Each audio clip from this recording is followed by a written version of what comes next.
हरे कृष्णा। आपके अपने चैनल धर्म साधना में आपका बहुत बहुत स्वागत है। माँ भगवती दुर्गा की कृपा सदैव आप और आपके समस्त परिवार पर बनी रहे। दोस्तों, मोक्षदा एकादशी अर्थात मोक्ष दिलाने वाली एकादशी। वैसे तो प्रत्येक एकादशी बहुत महत्वपूर्ण होती है, क्योंकि प्रत्येक एकादशी का अपना महत्व होता है।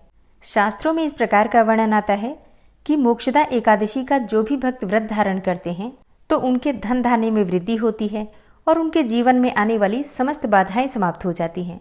भगवान श्री हरि विष्णु और माता लक्ष्मी की संयुक्त रूप से पूजा आज करने से किसी भी प्रकार की परेशानी से आपको मुक्ति मिल जाती है और मरणोपरांत वैकुंठ लोक की प्राप्ति होती है, क्योंकि श्री लक्ष्मी नारायण दोनों का आशीर्वाद आपको प्राप्त हो जाता है। मोक्षदा एकादशी को मौना ग्यारस भी कहा जाता है, मौना एकादशी भी कहा जाता है। ये तिथि पितरों की पूजा के लिए श्रेष्ठ मानी जाती है। ऐसा कहा जाता है कि मोक्षदा एकादशी पर जो हम दान देते हैं या कोई भी शुभ कर्म करते हैं तो उससे हमारे पूर्वजों की आत्माएं तृप्त हो जाती हैं और पूर्वजों को भी मोक्ष मिलता है। मतलब जो भक्त व्रत धारण करते हैं उन्हें तो मोक्ष मिलता ही है, उनके पितर भी तर जाते हैं। तो ये एकादशी अत्यंत ही श्रेष्ठ मानी गई है। तो आज की वीडियो में आप जानेंगे कि मोक्षदा एकादशी की तिथि कब प्रारंभ हो रही है, कब समाप्त हो रही है, व्रत हमें कब धारण करना है और पारण करने का यानी कि व्रत खोलने का शुभ मुहूर्त क्या है। आज के दिन हमें किस प्रकार से भगवान श्री विष्णु की पूजा करनी चाहिए, किन मंत्रों का जप करना चाहिए और कौन सा उपाय करें जिससे कि इस व्रत का संपूर्ण फल हमें प्राप्त हो। और अगर आप बिना व्रत किए भी पूजा मात्र भी कर रहे हैं तो आपकी कामना पूर्ण हो, भगवान श्री विष्णु की कृपा आपको प्राप्त हो। इसके लिए आज विशेष क्या करना चाहिए, संपूर्ण जानकारी आपको आज की वीडियो में शेयर करने वाली हूँ। तो बहुत महत्वपूर्ण है आज की वीडियो, पूरा ज़रूर देख लीजिए। अच्छी लगे वीडियो तो लाइक भी ज़रूर कीजिए, क्योंकि आपके लाइक्स, आपके कमेंट्स मेरे लिए बहुत महत्वपूर्ण होते हैं। यही एकमात्र जरिया है जिनसे मुझे पता चलता है कि आपको ये वीडियो अच्छी लगती हैं और आपके लिए ये वीडियो उपयोगी है। तो अगर वीडियो अच्छी लगे तो लाइक तो ज़रूर ही किया कीजिए। और अब सबसे पहले जानते हैं कि एकादशी की तिथि कब प्रारंभ हो रही है, कब समाप्त हो रही है और व्रत हमें कब धारण करना है। तो देखिए, पंचांग के अनुसार मार्गशीर्ष मास के शुक्ल पक्ष की एकादशी तिथि प्रारंभ हो रही है 11 दिसंबर को प्रातःकाल 3:42 पर और समाप्त होगी 12 दिसंबर को रात्रि में 1:09 पर। तो ऐसे में सूर्योदय कालीन एकादशी तिथि का व्रत हम धारण कर रहे हैं 11 दिसंबर 2024 को। दिन होगा बुधवार का। इस दिन सूर्योदय काल का समय आपको प्राप्त हो रहा है सुबह 7:02 पर और सूर्यास्त का समय होगा शाम को 5:38 पर। एकादशी तिथि के दिन ब्रह्म मुहूर्त में स्नान करना चाहिए। तो ब्रह्म मुहूर्त का समय आपको प्राप्त हो रहा है सुबह 5:26 से सुबह 6:14 तक। अच्छा, अमृत काल बहुत महत्वपूर्ण होता है। पूजा पाठ आप कर सकते हैं इस समय में, मंत्र जप करते हैं या फिर कोई भी उपाय करना चाहते हैं तो ज़रूर कर लीजिए, क्योंकि अमृत काल में जो भी हम पूजा पाठ करते हैं, जो भी शुभ कर्म करते हैं, उसका फल बहुत अधिक प्राप्त होता है। जैसे कि नाम से ही पता चलता है अमृत काल, मतलब इस समय में आप जो भी कार्य करेंगे उसका फल आपको अमृत की तरह प्राप्त होगा। तो 9:33 से मतलब 11 दिसंबर को सुबह 9:33 से सुबह 11:02 तक ये अमृत काल का समय रहेगा। और इस दिन राहु काल का समय आपको प्राप्त हो रहा है दोपहर में 12:20 से 1:39 तक। राहु काल को अशुभ काल माना जाता है।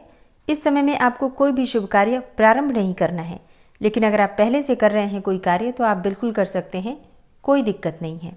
और जो भक्त पहली बार एकादशी का व्रत धारण करना चाहते हैं तो इस बार से व्रत प्रारंभ कर सकते हैं। अच्छा, मोक्षदा एकादशी के दिन ही गीता जयंती मनाई जाती है। तो 11 दिसंबर 2024 बुधवार को गीता जयंती है। अच्छा, गीता जयंती पर विशेष क्या करना होता है? देखिए, ऐसा वर्णन आता है पुराणों में कि आज ही के दिन मतलब मोक्षदा एकादशी के दिन ही भगवान श्री कृष्ण ने अर्जुन को कुरुक्षेत्र के मैदान में गीता का उपदेश दिया था। जो कि हम भगवत गीता के स्वरूप में आज पढ़ते हैं, वो भगवान श्री कृष्ण का कुरुक्षेत्र में दिया हुआ अर्जुन को गीता का ज्ञान है। तो शास्त्रों में ऐसा कहा गया है कि आज के दिन अगर हम गीता जी के दर्शन मात्र भी कर लेते हैं तो इतने मात्र से भी हमें मुक्ति मिल जाती है। गीता जयंती के दिन से आप भगवत गीता का पाठ करना प्रारंभ कर सकते हैं। जैसे कि बहुत दिनों से अगर आपकी इच्छा है कि आप गीता जी का पाठ प्रारंभ करें तो आज से बहुत शुभ दिन है। इस दिन से आप पाठ का प्रारंभ कर सकते हैं, इसे बहुत शुभ माना जाता है। इसके अलावा अगर आप पाठ नहीं कर पाते हैं तो भी ग्रंथ को अपने मंदिर पर रखिए, घर के मंदिर में, और विधि विधान से पंचोपचार विधि से धूप दीप दिखाकर पूजन कर लीजिए, प्रणाम कर लीजिए। 1-2 अध्याय भी पढ़ लेंगे या 1-2 श्लोक भी पढ़ लेते हैं तो भी श्रेष्ठ माना जाता है।